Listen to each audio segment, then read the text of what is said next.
ladies. Erica here from Coils and Curls. Welcome back to another Frizz-Free Friday. Thank you for joining me. Let's start with hitting that subscribe button, which it's free to do it. It is free to subscribe to my channel. So feel free to do it. I'm up to 58 subscribers. So thank you very much. I appreciate all of you. Let's jump into today's topic. Today I want to talk about sulfates. There are some really strong sulfates and there are more mild ones nowadays. So that's what we're going to talk about and try to figure out whether you're using too harsh of sulfates on your own hair. Shampooing our hair in the 70s, 80s, and 90s was super easy. There were only a few brands and we had not much to choose from. By the 2000s, the realization that curls were different finally hit mainstream. This is also when curly people started noticing and realizing when we rinsed our shampoo out of our hair was tangled, it was dry, it felt like straw, and we had no choice but to slather on our conditioners just to detangle our curls. DevaCurl had also come out with mild cleansers called No Poo. These cleansers used mild sulfates that didn't strip our hair. When I would tell clients about using No Poo, I would say to them, you will be able to get past that feeling of no lather because when you rinse your shampoo out, and you can actually get your fingers through your hair and it doesn't feel like straw, you'll get past it. And most of them did and enjoyed the No Poo because back then in the 2000s, in the early 2000s, that's all we had was the Diva No Poo. They were just starting to remove sulfates from shampoos back then. So what are sulfates? They are detergents that create lather and cleanse the hair and the scalp. Some can be harsh, like those found in laundry detergent, dish soap, bar soaps. They even can be found in body washes and toothpastes. What do sulfates do? Sulfates do 4 different things. First, they cleanse. Sulfates bond to dirt, oil, pollution, products we use with negative ions. When suspended in these negative ions, they can be rinsed clean with water. Second, sulfates lather. Sulfates give you that nice foaming lather so that it can trap the dirt and oils to then rinse clean. 3, sulfates strip. Sulfates are known to be so harsh that they can strip our hair color and fade our hair color that we pay a lot of money for in salons. Not me, of course, because I do my own color, but for everyone else, strong sulfates will strip your color or fade your color. This is why in a salon, if the color comes too dark, they'll tell you to use dish soap to help strip it out. That's why. 4th, sulfates are antimicrobial. Now, it's the strongest sulfate around, which is sodium lauryl sulfate. But it does have antimicrobial properties that can lead to a healthier scalp. The problem is those strong sulfates are the worst for curls. They strip out all of our natural oils, all of our natural moisture, and that's the worst thing for a curly girl or guy.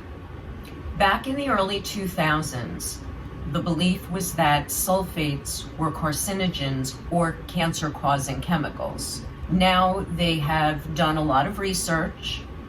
Both the FDA and the American Cancer Society both say that sulfates are not carcinogenic. They do not cause cancer. But let's face it, they are not a friend of a curly head. Now let's talk about the different types of sulfates from the most harsh to the most mild. If you find harsh sulfates in your ingredients list on your shampoo, you might want to try a low sulfate or a no sulfate shampoo and see if you notice a difference. Never work with animals. My little boy. So the first on the list of strong sulfates is sodium lauryl sulfate, SLS. This is the sulfate that creates lots of lather, but if it's left on the scalp too long or you don't rinse it out thoroughly, it can cause scalp irritation and dryness, something curly girls do not need. Second on the list is sodium Laureth sulfate, or SLES. This uses higher amounts of fatty alcohols, so it isn't as strong as SLS, but it's still not very helpful. Next on the list is ammonium lauryl sulfate. This has larger and heavier molecules, so it can't penetrate into the skin or the hair as well as the other two. But this is still a strong sulfate that isn't used as much for curly hair. The next two on the list are the most mild. These are also the names that I am going to butcher, I am sure. Sodium Lauryl Isethionate. I hope I'm pronouncing that correctly. Or SLI. This is a new generation of surfactant that is salt and sulfate free. It's a water-soluble, coconut-derived surfactant. Decyl-Glucoside is a gentle and biodegradable surfactant used in shampoos.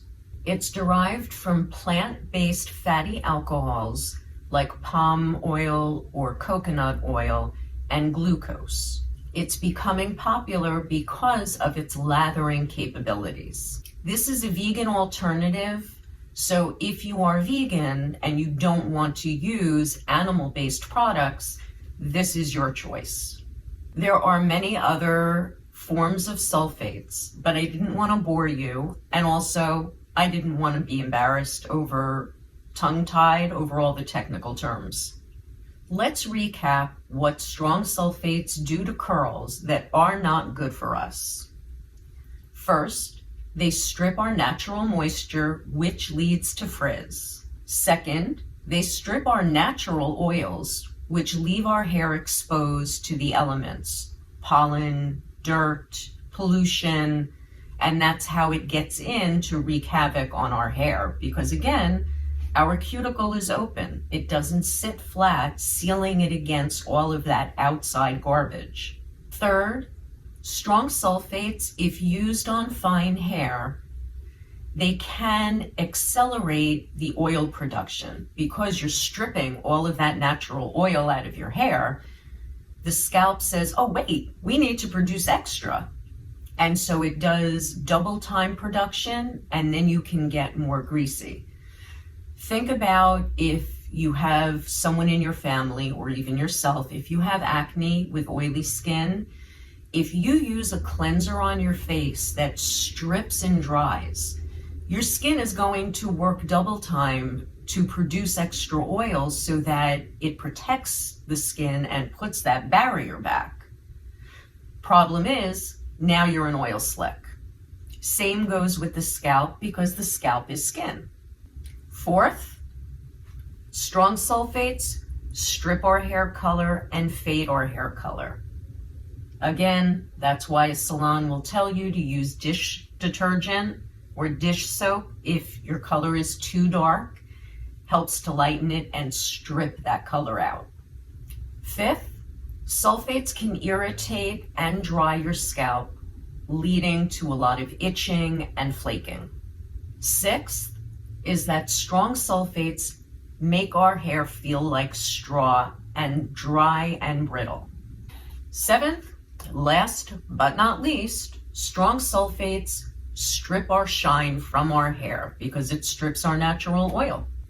One thing I do want to mention, if you're using lower sulfate shampoos and you're using silicones that are not water soluble, you do need to use a little more elbow grease when you're shampooing or cleansing your hair, trying to remove all of that buildup from the silicones. So you'll need a little more elbow grease, maybe an extra minute of scrubbing, and then just make sure you're scrubbing your scalp really well as the water is rinsing through so that you're getting all of the garbage out of your hair. Because my mission with my YouTube channel is to keep everything I'm using as clean as possible, I thought we should also discuss some of the things in the shampoos that we do not want. Not that they are carcinogenic, not all of them, but some of them are. So let's take a walk through the ingredients list.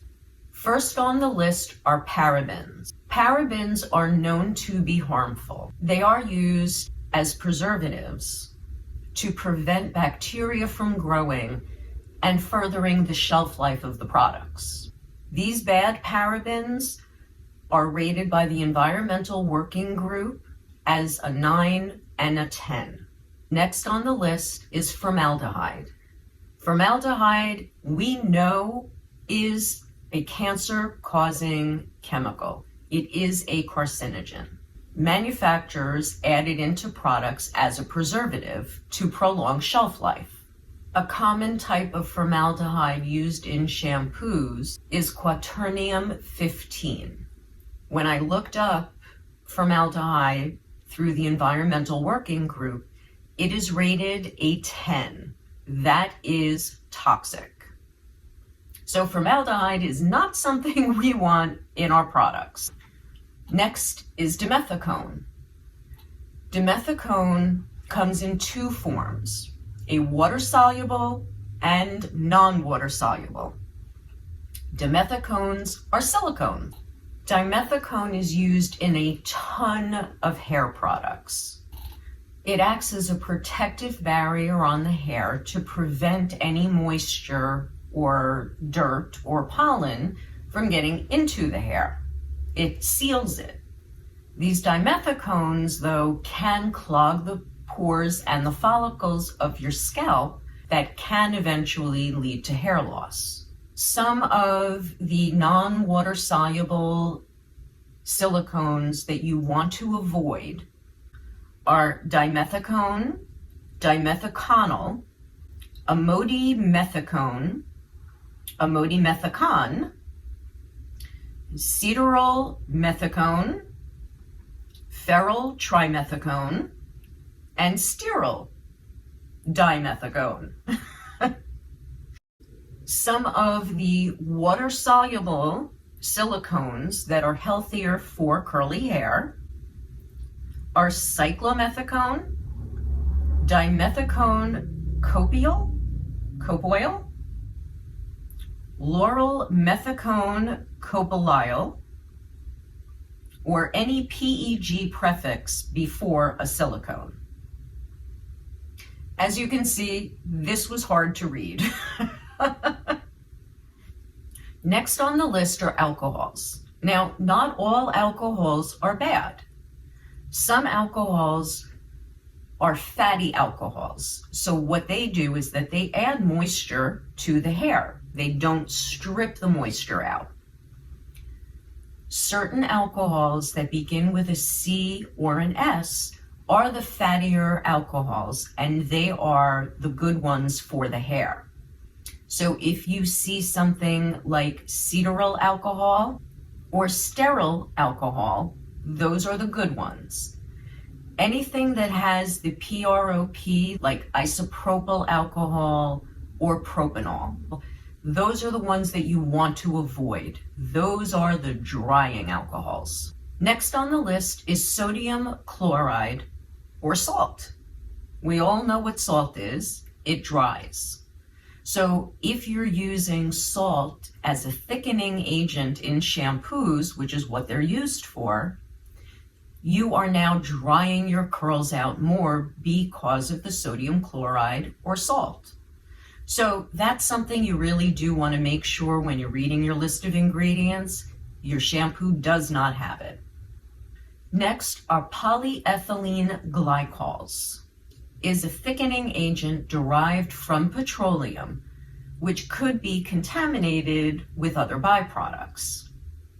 Not something we want in our shampoo. There hasn't been a lot of research done on this as far as toxicity, but why ask for trouble? Next on the list are synthetic fragrances. The problem with synthetic fragrances is that they can consist of thousands of different ingredients, and by law, they do not have to list these ingredients on the label. It can just be listed as fragrance, and you have no idea where they've come from. Some ingredients in fragranced cosmetics can disrupt the reproductive system and cause cancer and asthma. Next up are synthetic colors. Some shampoos and conditioners are dyed with synthetic colors to make them look pretty. These colors come from petroleum and coal tar sources. Synthetic colors will normally start with FDNC or DNC followed by a number. Triclosan is another chemical used as an antimicrobial agent. It's meant to reduce the bacteria or fungus in a product to prolong the shelf life. Triclosan was banned in 2016 in antimicrobial hand washes, but it's still allowed in toothpastes and deodorants. According to the Environmental Working Group, these are rated at a 7. Next on the list is retinyl palmitate. Retinyl palmitate is the ester of retinol combined with palmitic acid. It is a known skin irritant that can cause peeling, scaling, redness, and irritation. Side effects of retinyl palmitate may include cancer, reproductive issues, and organ toxicity. The Environmental Working Group rates this chemical at a 9. Next on the list are phthalates. Some shampoos contain phthalates as a gelling agent. It's one of the harmful ingredients that you'll find in quite a bit of chemical hair care products. They increase the spreadability, enhance absorption, and they prolong the shelf life of fragrances in the products. One thing you will notice, though, is that a lot of companies, when they are phthalate-free, they put that right on the label, front and center. The Environmental Working Group does rate this at a 9. Next on the list is diethanolamine, or DEA, or MEA. It's another foaming agent that's used in shampoos. Diethanolamine comes in at a 10 from the Environmental Working Group. Now, there are other forms that are not as toxic. Cocamide DEA is the most common, yet the Environmental Working Group rates this at a 7. So after going through all of this information, I decided to grab the 3 bottles that I had in my shower. First was the IQ shampoo, which does have isopropyl alcohol as the second to last ingredient, and they had fragrance listed a third of the way down, but it doesn't say phthalate-free on their label. So that was a little concerning. They say no silicones, no parabens, no paraffins, and no artificial colors. Next, I grabbed the Diva Curl Build-Up Buster. This does list fragrance, and it does not say phthalate-free. I found that kind of interesting. Last but not least, I grabbed the Lust Step 1 shampoo. This is free of everything. On its label, right here, it states free of sulfates, silicones, parabens, paraffin, phthalates, propylene glycol, DEA, mineral oil, gluten, and synthetic dyes. So the Lust Brands is free of everything bad on my list. Hopefully today's video gave you some insight into the different chemicals that get put into our products, what's okay and what's not okay, and hopefully it opened your eyes to some of the things you might be using that might be causing frizz, stripping your hair of too much of a good thing like our natural moisture or oils. Hopefully it'll put you onto a healthier path of products that you're using. Right now, I'm waiting on a delivery from Alafia, which is another natural line, also big on sustainability. I will check all the ingredients once I get it and make sure there isn't anything bad in it.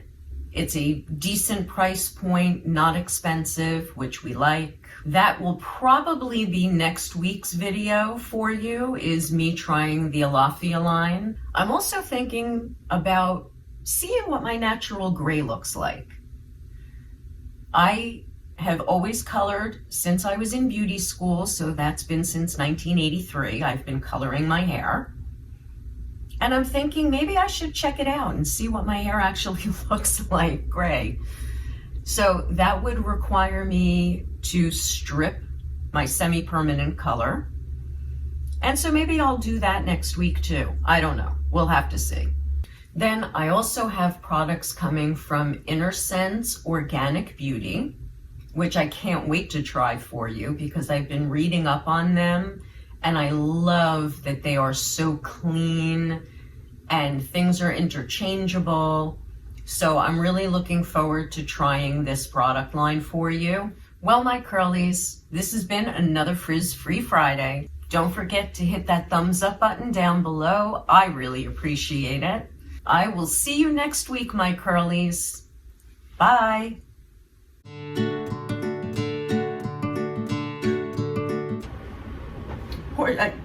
Zeus. The cat is already getting into stuff. And there he goes. He wants to go out. Didn't I say last week or the week before, never work with kids or animals? Here we are. Let me let him out. Zeus, please. I love you. I fucking love you. And I have cat fur on me. And I just smeared my lipstick. Well, my curlies, this is that.